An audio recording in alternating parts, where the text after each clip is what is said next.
Good morning, everybody. There we go. Waiting on that one. We are finishing up our evangelism class, as you can tell behind me. This is not hopefully a pessimistic one. Hopefully there'll be some optimism, I think, as that sub-statement goes about where all the churches go. I think that's kind of the opinion that we have. Hopefully, as we talk about this, we'll kind of have some more optimistic outlooks when it comes to where churches are headed and where they're going in the future. I am not one of those people that thinks the religion is on the decline. I think that there are a lot of people that do. But I think it's kind of taking an interesting shape right now at our point in history. And so we'll talk about that a little bit, if you would like to. Just to kind of move forward into what we're going to be talking about this next quarter. Obviously not the next couple of weeks, we'll be out of town. But in a couple of weeks from now, I think 3 weeks, middle of July, something like that. On Wednesday nights, we'll be doing Q&A night. We have a couple slots still open for the last couple of weeks in September. If you have just a burning question that needs to get in at that point in time, that's what we're going to be doing on Wednesday nights. On Sunday, when we get back, we'll be talking about the book of Hebrews. And so if you do anything over the next couple of weeks, Bible-related, I would encourage you to make Hebrews a part of it because it is a really rich book. I think some of us look at it as being very dense and very rich, and it is. It is difficult at points in Hebrews. I think the main thrust of the book, though, is exhortative. I think it's designed to push people towards something rather than kind of preventing them from going back. I think both of those kind of go together, but I think it is trying to gear them to push towards Jesus. I think that's the main thrust. But we'll talk about all that in a few weeks when we begin Hebrews. Before we go any further, though, I'll ask Jason to lead us in a word of prayer.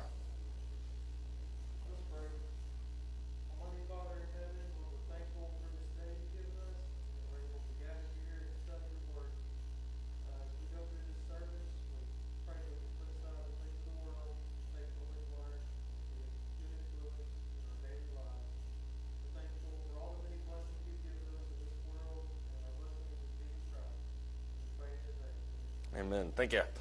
So obviously I put this statement up, where all the churches go. That assumes that all the churches are leaving. And as I just mentioned earlier, that's not necessarily my conviction, although I do think it is changing shape. Do you agree, though, with that assumption, though, that churches are on the decline?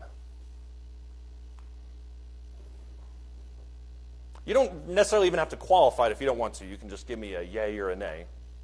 I thought about just making everybody shout it out. Lee? Yeah, TikTok is burning this world to the ground, as so many people would say. I would definitely agree with that. I think there are a lot of distractions. I think there are a lot of things people are invested in otherwise. Curtis? I think there's ebbs and flows throughout the ages, throughout the centuries of the church. Its growth is heavy. And I think a lot of frustrated.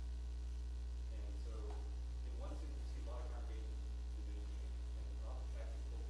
Right. Yeah, that's kind of the interesting thing about this is we know the gospel will never cease to work. I mean, obviously, Matthew 18, the gates of Hades will not prevail against it. We know that Isaiah talks about the word will not return to be void. So we know that the gospel isn't going anywhere.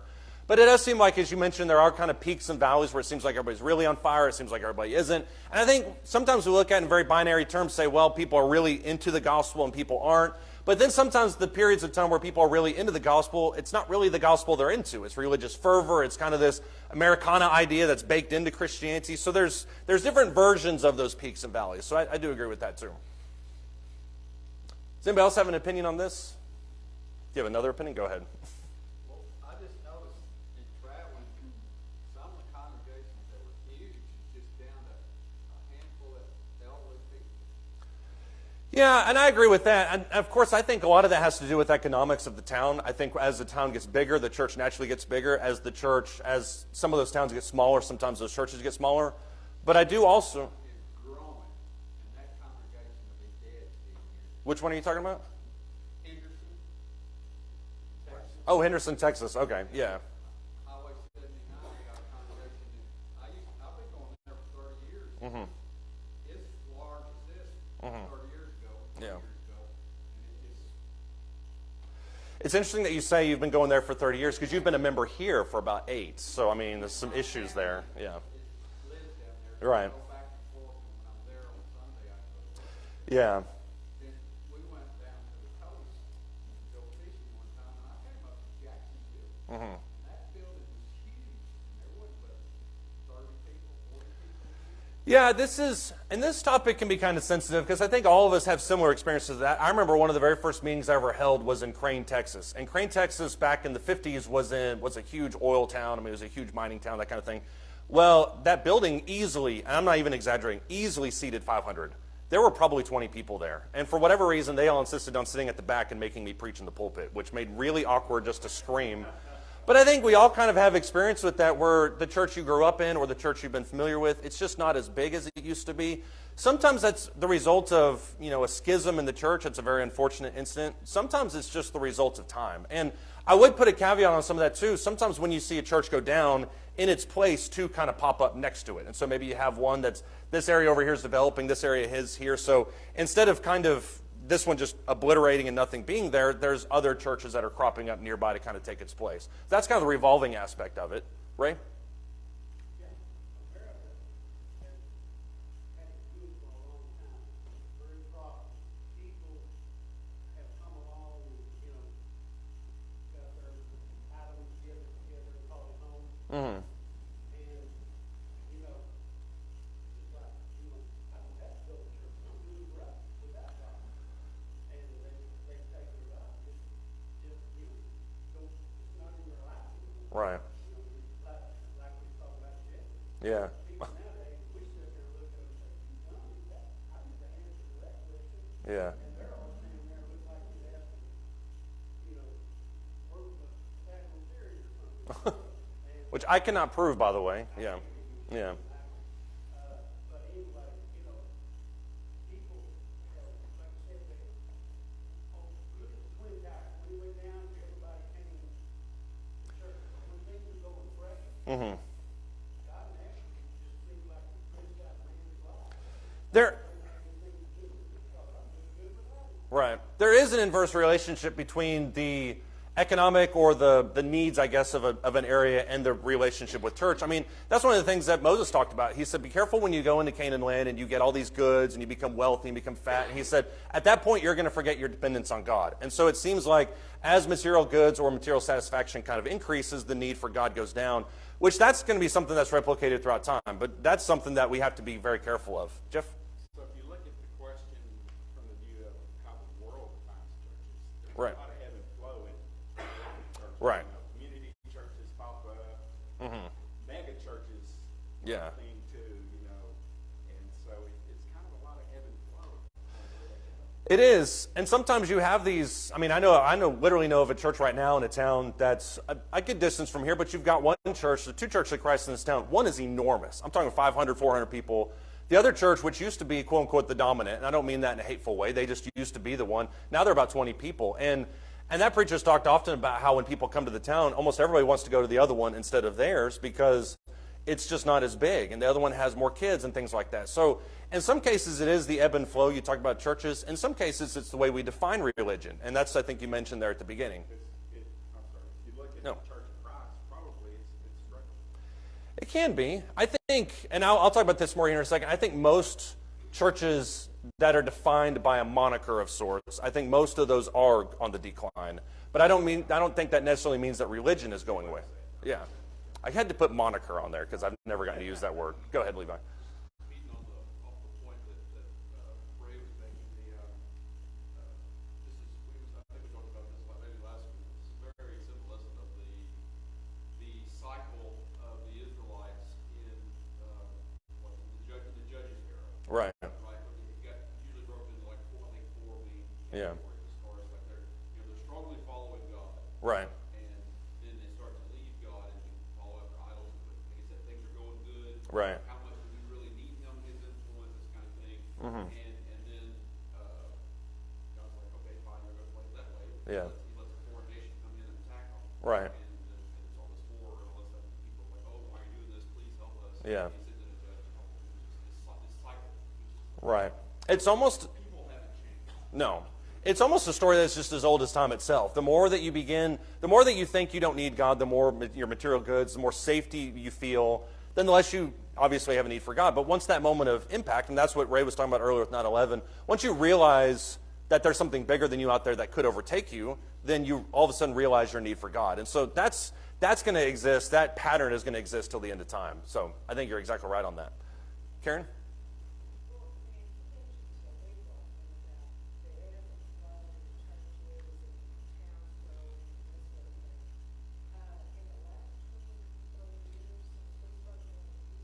Mm-hmm. Some of the travel and that. There's a few of the congregations that do much better that are no longer existing, period. And I think that's a problem. And then, in my mind,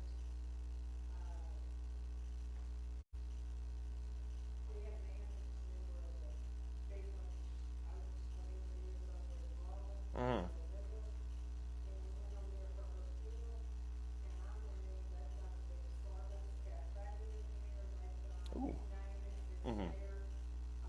Out of East Coast, they don't have a movie theater place in there now, Mm-hmm. it's inviting, you know what I'm saying, from the business Right. standpoint, it is inviting. And I just think that there's a lot of movement happening. I've got good friends that I talk with that are members of the Liberal congregation in Rockville. Mm-hmm. And they post pictures all the time that they're all, you know, at a student party or they're at the beach together. Mm-hmm. Doing all sorts of, you know, if they're skiing together, there's all sorts of. Yeah. Never anything about God, it's all about what they're doing together. Now, a lot of that is the product of, I can't remember the guy who wrote the book, but a lot of that is the product of the guy that released the book. I can't remember his name. It's going to bother me until somebody shouts it out. What's that? No, not Max Lucado, although he's a product of that too. A lot of that is the product of the book that came out, The Purpose-Driven Church, back in the 90s, which emphasized the seeker-sensitive movement. That is the kind of the herald of a lot of these kind of evangelical, come-as-you-are kind of churches. So, but you're right, you do have a lot of that stuff starting to crop up. A counterpoint, though, to what you talked about, all of us have gone to churches that we've been to for years, as we talked about. It's gotten smaller. By comparison, this church has gotten bigger. And so that goes to the ebb and flow of these various things. Is sometimes it's the town, sometimes it's the church members themselves that are kind of having conflict with each other. Sometimes it's just economics. And so I think the overall idea that churches change, I don't think is an argument. Statistically, though, there is proof that shows that the churches are kind of on a decline. For instance, if you look at 2019, you only had 3,000 church openings. And to our point earlier, Jeff, there's a lot of looseness in the way that you define this. But 3,000 church openings versus 4,500 closures. 2014, that number was flipped, 4,000 openings and 3,700 closures. So I think there is this push towards churches as a whole kind of starting to trend downwards. Why do you think there is this idea that more churches are closing now than they are opening? And to put a caveat on that, or an asterisk on that, I think this number could very well be flipped in the next 5 years. I think you could have more opening than closures. But why is it that you have churches, by and large, that are closing and less ones that are opening?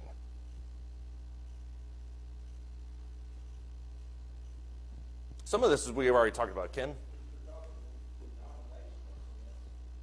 This is a very loose, just overall statistical definition of Christianity. Yeah.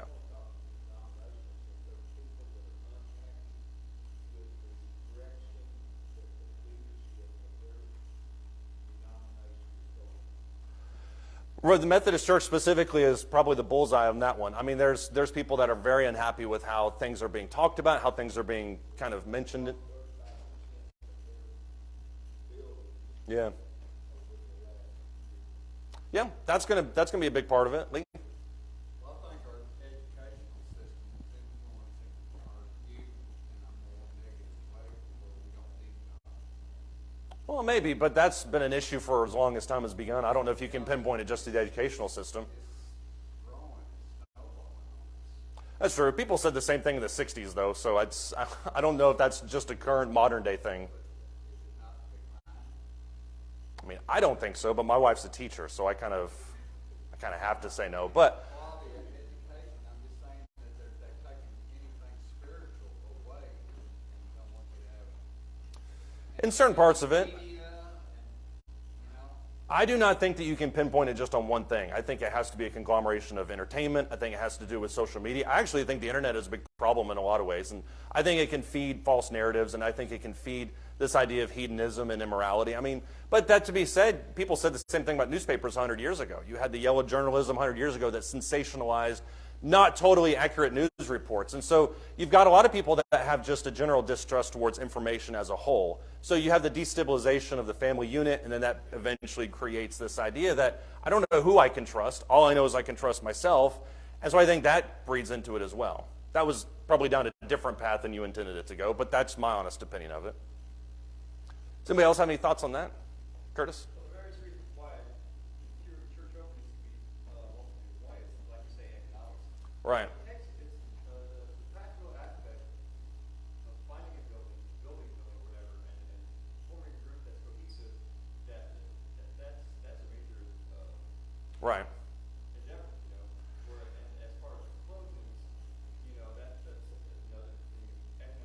Right. And people travel, they have to move on.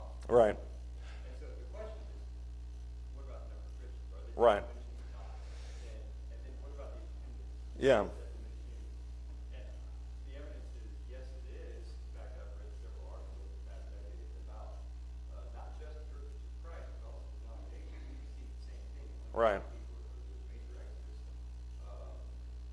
Question whether or not it's a matter of faith or just not. And Right. there's a lot of cultural pressures to leave your old religion behind. Yeah, and that goes a little bit what Ken was talking about. I think there are people, as you mentioned, that are really fed up with the way their specific church is operating. You know, when we start talking about the Methodist Church, for instance, you have that homosexuality emphasis that we're now going to ordain these people as priests. A lot of people that are fed up with that. There are a lot of people that are I think, questioning their faith in a lot of reasons, or for a lot of different reasons, just because they don't believe necessarily in God is, or maybe they're exploring it. But to your point, you made a second earlier, and I think this is really important to point out, church growth or church decline, I think, is a very fluid number because in some ways what you have is redistribution of members. If you had a big mining or a big oil town in central Texas in the 50s, and all of a sudden that plant shuts down, well, those people are going to go different places. I remember hearing about that, for instance, when we went to the Philippines several years ago. People would talk about how the church in the Philippines, the preachers there, was kind of on the decline, which I thought was outstanding, or was unbelievable considering how many baptisms there were at every place. But they talked about how the number of Christians were on decline. But then he said in the same breath, but that's not really a big deal because a lot of them are finding places elsewhere. New Zealand is a big part of that too. So they're just finding membership elsewhere and cropping up churches. And that's essentially what happened in Acts the 8th chapter and verse 1. The persecution pushes them outward from Jerusalem. So the church in Jerusalem may be on the decline, but everywhere else is not. Go ahead, finish. That congregations would disappear. It's not unusual. If you look, where's the church at? Right. Where's the church in Jerusalem? Right. I'm talking about the Lord's church, not Right. just so-called Christian influence. Right. And whereas the church in so many of the other things that Paul himself worked to establish. Right. And so we can see that what about Ethiopia? What about Ethiopia? What happened there? I actually know several preachers that are working in Ethiopia, and it is growing in some ways, but you're right. I mean, it's not. It's going to be that ebb and flow for sure. Let's get Crystal, and then we'll keep moving. I think that social media has taken away our sense of community within the church and the things that originally drew people in, the love and the family that you have. And we've taken that and put it online. And we're like, well, because I see all their updates, I don't need to go and talk to that person in church. I don't need to check in with them and say you're losing that personal connection. I think that can be true. That argument's been made a lot in response to virtual churches. You know, the idea that you open up a virtual church, we have a camera there. Well, I don't need to go anymore because I can just catch it online. Speaking from anecdotal experience, I know when I see something on Facebook, that actually gives me an in with people. There are people that I talk to that I would never have gotten to talk to, but I can say, hey, I saw on Facebook. I did that literally yesterday at my daughter's softball game. I was like, hey, I saw yesterday that you blah, blah, blah. Well, that gave me an in on that conversation. So I think in some ways, if you look at social media and the internet, and I didn't mean to down internet a minute ago, I think in a lot of ways they're tools. How you use them is very important to how you construct or deconstruct those relationships. But I see your point that a lot of people exchange that relationship for a virtual one, and that's not really the way it should go. Let's keep moving because we've got quite a bit to get through this morning. I appreciate the conversation around that. I knew that would be an emotional topic because all of us have experience with it in different areas. I think when we talk about church closing, there's a few things we need to not assume. Church closing their doors does not mean that no one cares about the gospel anymore. These are things we've already talked about. I don't think that's necessarily indicative of the fact that Satan is winning the war against Christianity by any stretch of the imagination. I think there are a lot of explanations for why churches can close doors and kind of pop up somewhere else. So I think that's an assumption that we don't need to have. It also doesn't mean that there will never be a church there ever again. Just because a church closed their doors in one area doesn't mean that 150 years later somebody comes by and says, hey, what a great place for me to start a work. There hasn't been a work here in 100 years. I'm going to restart and kick it back up again. And I think also that it doesn't mean that the current members should just quit. There is sometimes you see a push, and I've seen it some places where I've visited and stuff, where they say, you know what, there are people nearby that have these churches and we're just kind of barely hanging on, so we should just quit. In some cases, it is more efficient to close your doors and move to a bigger congregation because the work there doesn't have the resources or the energy or whatever it may be to grow it. But I don't necessarily think that just because you have 6 people, that just means, oh, well, we're failing in any way. I think that's a very negative attitude to have. The main reason that I bring up all 3 of these points is because we sometimes, as was kind of demonstrated whenever we talk about this idea, we sometimes have a very negative perception of growth in the church. And we think, well, the church is just losing and people hate God and all those different things. How does that attitude impact our evangelism? Because that's really what this whole quarter is about. How does that pessimistic, negative attitude affect our evangelism? Levi? In any walk of life, no one likes fighting a losing battle. Right. You feel absolutely browbeaten with your efforts. That can really degrade your enthusiasm. Right. to try to show it all. Yeah, if you think you're fighting a losing battle, then why would you send more troops into it? They're just going to get slaughtered. You're just going to waste your time. So why would you then devote more resources to something you think isn't going to matter in the long run? Yeah, Ray? feel like that is that your attitude, not just your attitude, but it's just the way you read business. Right. The way you even sing and participate in the services and stuff. Right. Such a negative, you know, you gave up, and everybody else, you know, will give up with you. Right. And pretty soon it will be where you think you're getting, you know. Yeah, and I think you see this attitude sometimes within Christians that say, well, I don't, you know, and well, let me back up a little bit more. Jesus didn't mince words when he talked about the difficulty. I mean, he sat literally amongst 1,000 people, or I think it was 5,000 people, if I'm placing it right. But he said, the Sermon on the Mount, the end of that sermon, he said, few is the way. The broad way is very broad. Many will pass through that. Narrow is the way. Few will pass through it. So Jesus never minced words when he talked about the difficulty that we have. But I think as Christians, we have to be more optimistic sometimes in regards to our perception of the world.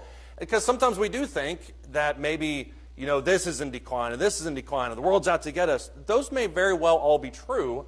But Christians need to be by nature problem solvers. They need to be optimistic in relationship to the world instead of this sky is falling, woe is me kind of attitude that we sometimes have. And especially in regards to Christianity and evangelism. Or else we may as well just close the doors.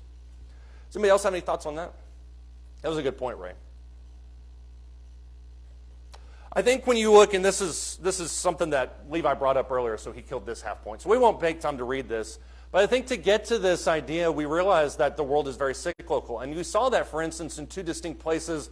I know these pictures may not mean much. The bottom one is supposed to represent the judges. So you have the period of the judges. And Judges 2, verses 7 down to verse 18 illustrate this principle, that these people were for God, and then they weren't for God. They were for God, then they weren't for God. And it says as soon as they forgot, and to me that's the key word of Judges chapter 2, as soon as they forgot what God had told them, forgot their leadership, well, they kind of went astray. But the same thing is happening in Hannah's day in 1 Samuel. What's the situation like in 1 Samuel? This is after the period of the judges, where you have this very boom and bust kind of environment. What is the attitude or the religion like in Israel in 1 Samuel?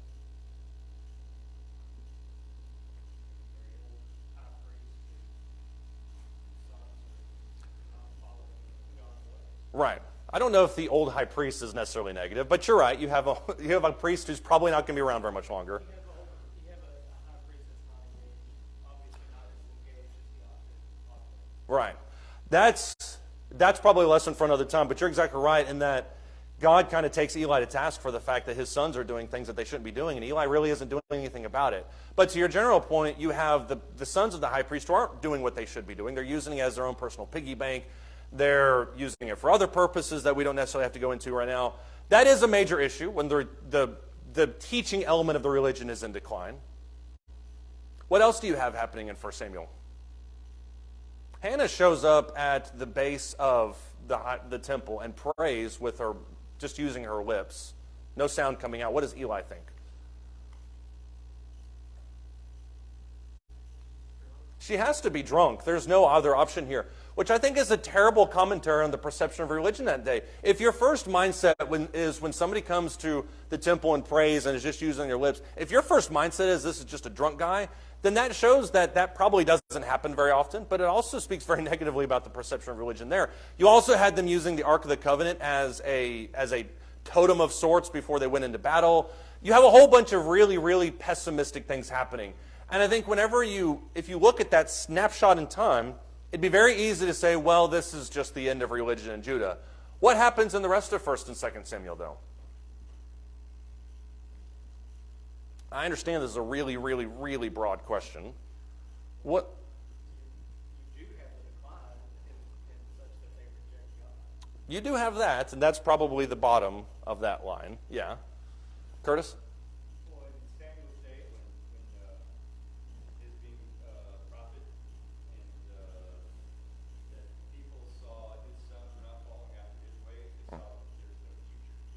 Right. They want a king like all the other nations. They want to be like the other nations. This is probably the lowest point, religiously speaking, for the nation of Israel. Right. So God Up to that point. But Yeah. God let him king, and after Saul came David, and I think there was like a revival when David came in. Right. And the life force, that you might say, that that it was a rejuvenation of spiritual. Yeah. In some ways, you can't blame them for wanting it. I mean, if you look at Eli, who is an older high priest, his kids are worthless, and they end up dying, I think, in chapter 7. But if you look at that situation, you can't help but think, okay, what's the next step? Like and they literally say this to Eli, I think they're in chapter 8. You're old, your kids don't walk in your ways, so what's next for us? They were wrong in demanding a king because God takes them to task for that, especially later in the prophets when he says, I gave you a king in my wrath. But that doesn't necessarily indicate that they really had much hope to begin with. So you are right in that right as soon as that low point happens, what happens immediately after that? You have Saul installed as a king, which isn't great, but it does achieve one enormous purpose, which is uniting the tribes under one banner of sorts. Who falls after Saul? Go ahead. David does, exactly. What was the period of Israel like under David? What was the spiritual and physical condition of Israel like under David? David loved the Lord with all his heart. You can call it arguably the golden age because there's this boom in military activity. The borders of the kingdom are stretched to their widest point they'll ever be. And I think people look back at that time period, and then especially when Solomon falls after that, people look back at that time period when the temple was built, and they think this was the golden era of Israel. And I think what's hard for the people to think about is when you look, for instance, at the time period in Hannah, it's very much in decline to the point where they ask for a king. There's no hope there. And yet just on the other side of that valley is arguably the greatest period of Israel's history. So I think when we think about our current status right now, and whatever your opinion is of the way the world is, the way the religion is, you may think to yourself, well, this is the worst it's ever going to be, and here's the fatal flaw, and it will never change. Christians have to believe that it will change. Christians have to be a part of that change. So I think that's why this statement in these classes are so important. Does anybody have any thoughts or comments on that? Yeah, go ahead. I always remember the prophecy of Daniel when he was telling Nebuchadnezzar about the dream that he had, and that God, in the days of those kings, speaking of the Roman Empire, God established a kingdom that would never fall, and sovereignty there would be left to other people. The Lord's church will always be on earth. And so as we consider that, oh, the church is dying, well, the church will always be somewhere. Right. Even during the Dark Ages, and there was a reason for the Restoration. Right. And so the church was still there, it just wasn't very evident. Yeah, I mean, it's a weird thought. It's a weird thought experiment for us to think about the church declining in our area and popping up in another area. I mean, imagine for whatever reason, and I'm not saying this will happen, and I'm not asking for scoffs, but imagine if the Bible Belt went up a couple notches, and now you're looking at the Bible Belt in Michigan and Wisconsin, and now you're looking at it in Chicago and New York City. Imagine if that's where the Bible Belt shifts 100 years from now. I'm not saying that will necessarily happen, but if the decline in this area moves it elsewhere, it's always a possibility. It will always be there somewhere, even if it's not in the areas that we think. Lee? This is a question about evangelism people in our time. We just studied Job. We get them to read some of the passages of Job where it shows how insignificant we really are in the control of anything Right. in this world, and then bring them the truth, Yeah. of the gospel. Now, who are you to say this is wrong? Right. How good would that be? So is it a rhetorical question, or is it? Okay. I thought, okay.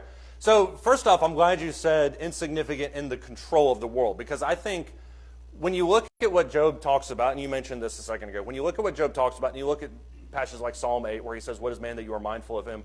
The point that they're making is not that we're insignificant and useless. The point is that comparatively to God, we're so small that, Control, we can't tell the lightning bolt to right. strike or rain to come. I'm Exactly. that kind of We don't have that power. You're exactly right. But the flip side of that is that as insignificant as we are in the authority of the universe, God still thinks about us and loves us. And I think that's the message that we really need to be bringing. I mean, we mentioned this on Wednesday night. The fact that God answered Job at all is astounding, because God didn't have to answer Job. He's God. So why does he even answer Job? Why does he remind him of these things? Well, because, and I don't mean this negatively, but weirdly enough, God loves us. God finds us as his creation meaningful in his eyes. And that's not something we can manifest. It's not something we can control. But it is something that we need to find valuable. And I think that's the message that we need to be bringing to people. I don't know if that's the answer to your rhetorical question, but okay. Is part 2 coming, or okay? About him understanding the truth and everything, if there are issues about their heart telling them what the truth is. I can't speak to everybody's heart. I think, generally speaking, how you get somebody to come to the realization that Job came through is through a sincere effort of what Job went through. We talked about that on Wednesday night too, which is the book of Job is not as much about what happens to him as about him processing his faith in an experiential way, how you grow in your faith. And a lot of times that's what it takes people, is they need to grow in their faith throughout time. And somebody who's an atheist right now may experience a series of events that make them question everything they need to know, to the point where they get to the point where they're like, I actually do need God. So I think arrogance, how you deconstruct arrogance is a problem, because a lot of us have arrogance and we're very proud of ourselves for various reasons. But how do you get to the point where you're willing to say, I need God? Because that's really the Rosetta Stone of the whole thing. Okay, Ray, and then we'll keep moving. You know, I can't control the world, I can't control the lightning, the rain, whatever, but I can control me. All right. The way I live my life may be what Kyle needs to get him through something, or anomaly, or look at how you live your life. Right. And say, I want to be just like Ray. Nobody should ever say that. Yeah. You know, I want to be like, Pick somebody very carefully. I found, yeah. I want to be like that person. Yeah, there you go. Bill is what we always use. Yeah. And so, you know, I know I can't control the world. I know I can't control the weather. I don't worry about it. I worry about me. I'm the one that's going to answer for me. I'm the one that, you know, going to answer for my sins and stuff. So I'm going to live my life according to best I can, what God said, and then let those around me, you know, look at me and say, I'm going to be like that. Yeah. Sorry. When you said that, I thought of the 90s commercial about Michael Jordan where we'd be like Mike. So that's what immediately popped into my head. But Paul talks about that. Imitate me as I also imitate Christ. I mean, Paul understood that he was an example of sorts for those people, and obviously he should be. He was Paul the Apostle. I've spent, and I don't know if this is a growth thing in my own personal life or whatever, but I've spent quite a bit of time thinking about when Paul talks in 2 Corinthians, I think, chapter 8, 2 Corinthians chapter 8, when he says, for me, weakness for me is glory to Christ. Now, I'm obviously paraphrasing that, but if I'm going to glory anything, it's going to glory my weakness so that the power of Christ may be magnified in me. And it's a tricky situation to still have confidence when you feel like 100% of your confidence relies on God. But how do we get to the point where it's not really about what we do and who we are, but it's a strength and a pride that we have in our dependency on God? And I don't mean that's foolishness, but to recognize, and this may be the part 2 answer to your question, how we recognize that dependency and power on God. I think to get people to that point, whether you're a Christian or not a Christian, I think is a real challenge. But I think it's necessary. And maybe I'll have a different answer 10 years from now. That's what I said. I would say that, but we got to keep moving because we got. Okay, you're going to make a liar out of me because I said we'd keep going. What was the original question that you asked? I don't even remember, but I know it was really important because it had multiple parts to it. Where the church has gone, or something like that. And, you know, we need to kind of focus on that question, so that we can, you know, say what we believe, how they gone. So first off, we can focus on that question because that's literally the next slide. But second off, I would say that churches are made up of people. And when individuals have issues, they leave. And you don't notice that slow drip until you look around and you're like, wow, there used to be 100 people, now there's only 70. Now there's only 40. So interacting with people's faith, I think, is paramount to understanding why church is on the decline, because people don't have the faith that they used to. That's part of it. I agree. That's a lot of it. But we were members of the congregation that died because the economy in an area Right. went south, and everybody had to find a job, so they went wherever they could without the economy being able to support the church or the people there.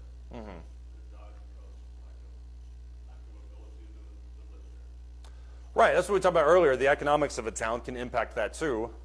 That's not the main reason that churches die, though. I mean, sometimes it is, sometimes it's not. Churches are temporary, but churches are people that move in, move out, that live there, they're born there, they die, they're temporary.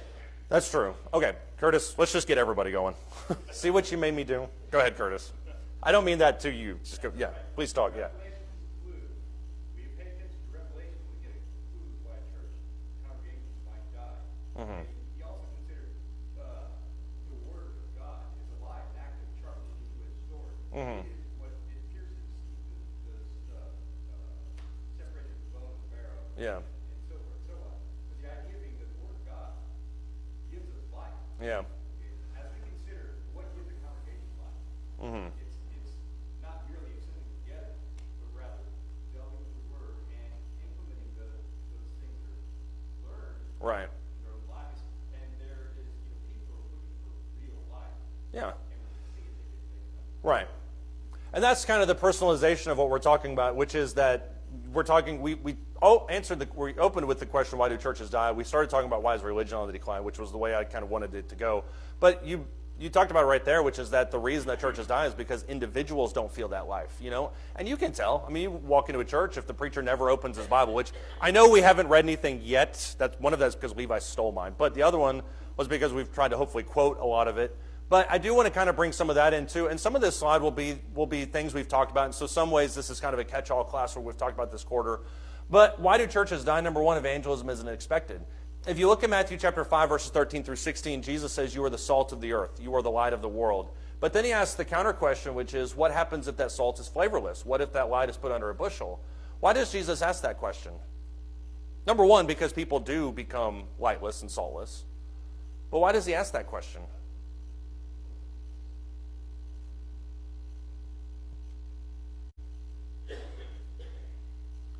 The reason he asks it is because of how he ends that question. When he says, if the salt is tasteless, if the light is under a bushel, then what is it really good for? What is our point as Christians? That's a really open-ended question, but what is our point as Christians? To live a life pleasing to God, obviously. Curtis, go ahead. We are that beaming light of hope. We are that guiding light that draws people to Christ, to God. We are supposed to be the thing that gives the world light. We're supposed to be the thing that gives the world flavor, and I don't mean in a sensational way, but we're supposed to be the thing that brings life, as you mentioned, taste into the world. And if we're just operating with this idea that we don't need to talk to people, we don't need to be that beacon, we don't need to be the example, then of course churches are eventually going to fizzle out, because you can only put a light over or push over a light too long before the oxygen is sucked out of it and it goes away. Go ahead.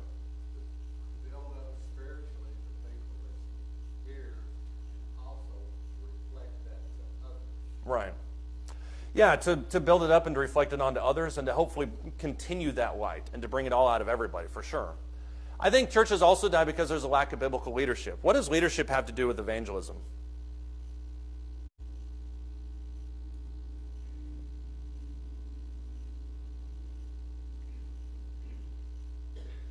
Or does it have anything to do with evangelism? Go ahead.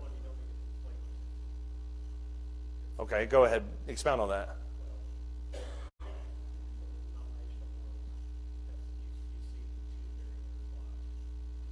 That's true.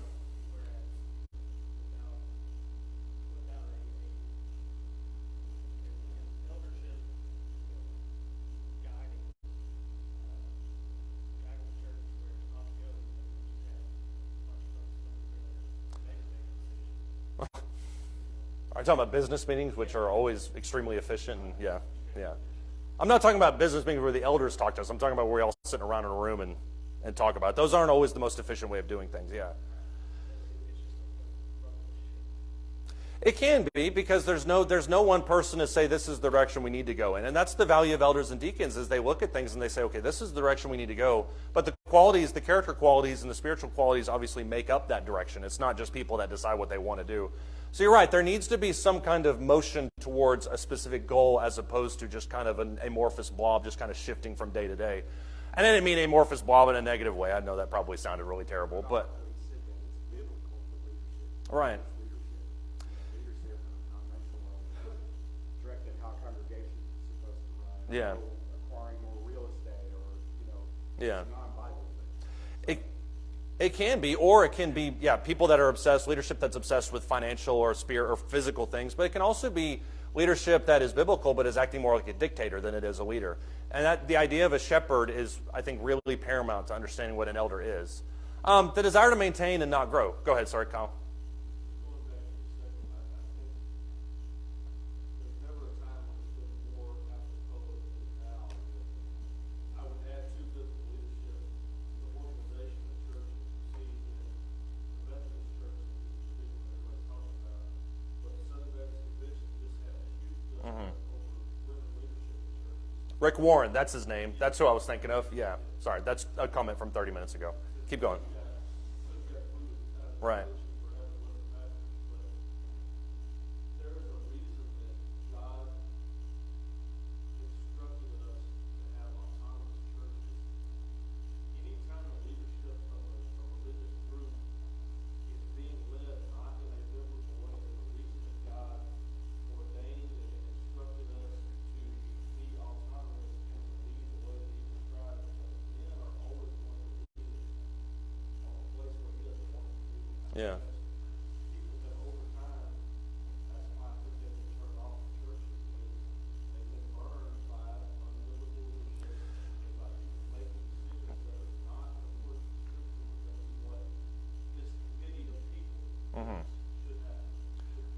It can be a very bait and switch maneuver to think, okay, and to get up in the pulpit and say, well, we're all about God, we're all about sacrifice, we're all about selflessness, and then you peek behind the curtain of the wizard's curtain, you think, okay, well, what's really running this is not godliness. What's really running this is an expansion of our real estate portfolio, or it's an expansion of your book lineup. You know, you're the executive pastor, and you just came out with a new book, and so that's really what this is all about. And I think when people get the idea that you've told them one thing and what's actually happening is another thing, it's hypocrisy, but also is incredibly deflating to Christians. And that's oftentimes what we run into when we talk to people about the gospel, is a very jaded perception of religion. The way you're steering that church or the way you view religion, it's not really what I see here. And I can tell that, atheist number one, I can tell that just in my limited understanding of the Bible. So I think that does turn a lot of people off when we look at it that way. The desire to maintain and not grow is a big part of it. Sometimes we think to ourselves, well, their church is great where it's at, and so instead of growing and kind of keep pushing the envelope and kind of keep reaching out, we're just going to kind of maintain. We're just going to stay where it is here. It's a very understandable situation because sometimes we don't want maybe to rock the boat, but I think in order to row forward, rocking is a little bit necessary sometimes in that. So there's this overwhelming desire sometimes to maintain instead of growing. Members don't really consider each other. We meet together, we worship together, but we don't really consider each other. What does it mean to consider one another according to Hebrews 10? Don't forsake the assembly, as is the habit of some, but consider one another's.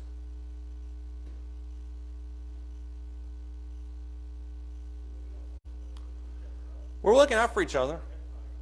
Right. In an ideal world, I would walk in and I would do like a robot. I would just do an immediate scan of the entire room. And I would say, okay, person here, person here, person here. How can I help them? How can I help them? What are their needs? And you just think kind of on a person-to-person basis, what is it that I can do to stir you up? How can I help you progress? How can I help you from falling away?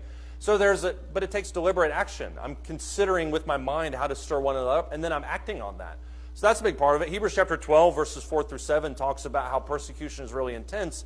And immediately after that says, then strengthen the knees that are weak and the arms that are feeble. So in the midst of that persecution has to come the other side, which is I'm going to help you build that up. I help you, you help me, maybe in areas that I don't understand and see. Avoid issues festering in the church. I chose that word fester very specifically. Why do we avoid issues in a church? It's just uncomfortable. I don't want to go talk to that person because I'm good friends with them. And I know that if I talk about something that they're not going to like, then that may issue some friction between us. And then possibly it could spill out into a bigger issue. Yeah. Why else do we avoid issues that are festering in the church? Everybody's looking at me wondering what issues we're avoiding right now. We're just kind of scanning around. Yeah. Right? Right. We don't want to be a troublemaker. Yeah. And I think what you just said there before I interrupted you was we don't want to choose sides. I've got this side, and I'm kind of the third wheel in this discussion, and so I don't want to choose sides on that. So I'll just let the situation resolve itself. which it always turns out in sunshine and rainbows, obviously, when we just ignore it. Yeah. Why else do we let issues festering? You can also just think, well, they're wrong and they're going to get over it. Yeah, maybe we We don't try to deal with it. right. We don't really try to engage with it all because we just think it's their problem. It's not ours. I've got my life to live, and 4 hours, 5 hours during the week is not enough for me to care about it that much. Which, by the way, see point 4. What happens when you let issues fester for too long? In a nuclear explosion, they will blow up. You can be sitting, I can't think of one personal example, but you can imagine that you come in on, I don't mean to laugh, but you come in on Wednesdays and Sunday. You come in on a Sunday morning just assuming everything's going to be there, and all of a sudden half the church is gone, and you're like, what happened here? And then you're led into the idea that obviously something big happened. And that happens in a lot of churches where people, especially the larger churches, where people are just completely unaware of this type of stuff. The tip of the spear in this always has to be, in my opinion, the people who are most closely associated with those issues. That has to be resolved. That's why you see Matthew 18, that outward growth. First, it's the people who are affected, then 2 or 3 witnesses, then the church, then the elders. It comes from the nucleus out. But at some point, the elders and deacons may have to get involved in whatever the situation is. So you have to avoid issues festering. Nip it in the bud, take care of it in a way that brings people together. And then also the biggest one, I think in some cases, is just ignoring the young people. Why do we ignore the young people? And we can say this because they're all back there, but why do we ignore the young people? You can be honest with me.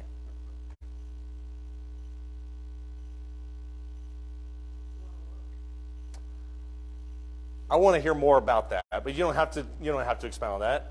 I do think it takes a lot of work. It takes a lot of work to teach Bible class. It takes a lot of work to get on their level to kind of bring what a Christian should be to them.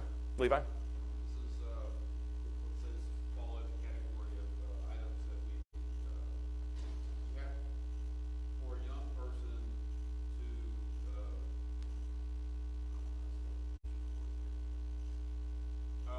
Go ahead. I guess to see, because it's getting over that point, it's an investment. And Yeah. many times we want an instant gratification. And so if you and I are sitting here in a quote unquote adult Bible class, Mm-hmm. and we're studying some deep philosophical biblical concept.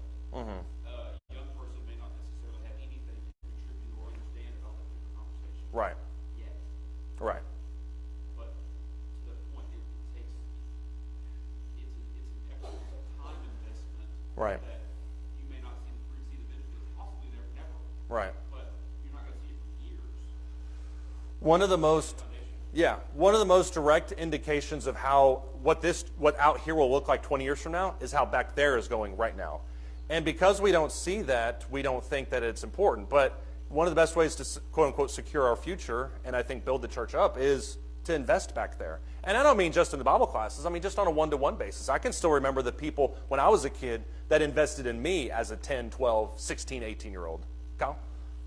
I would piggyback off of that, and I can say this now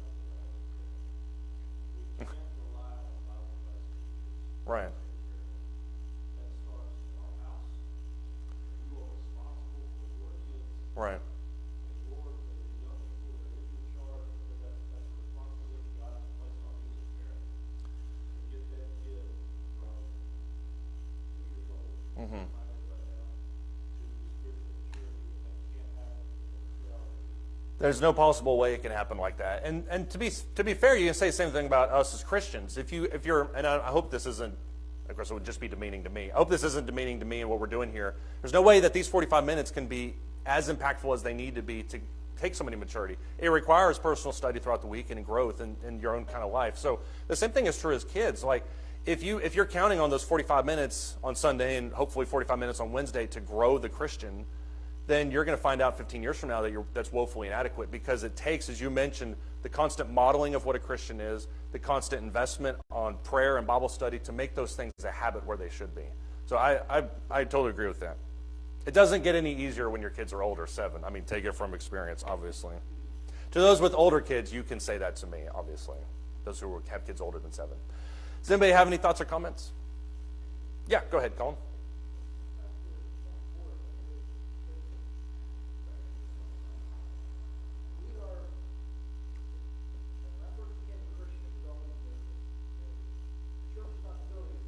Right. So we are a group of people, all of us are individuals, Mm-hmm. and it's all those